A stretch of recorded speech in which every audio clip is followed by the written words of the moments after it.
સૌ પ્રથમ તો બધા મિત્રોને રાવણ દહન એટલે દશેરાની સૌને હાર્દિક ખૂબ ખૂબ વધાય।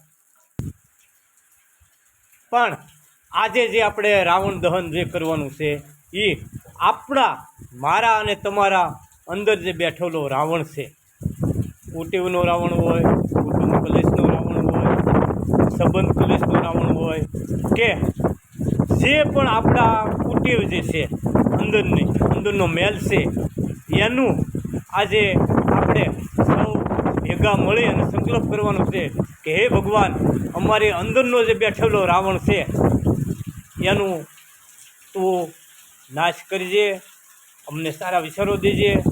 એવી જ આપણે પ્રાર્થના થાય છે ભગવાન શ્રી રામને। આપણે અંતરથી બધાને પ્રેરણા લેવાની છે કે અમને સારા વિચારો દેજો। એ સાથે સૌને રાવણ દહનની ખૂબ શુભકામના। નમસ્તે।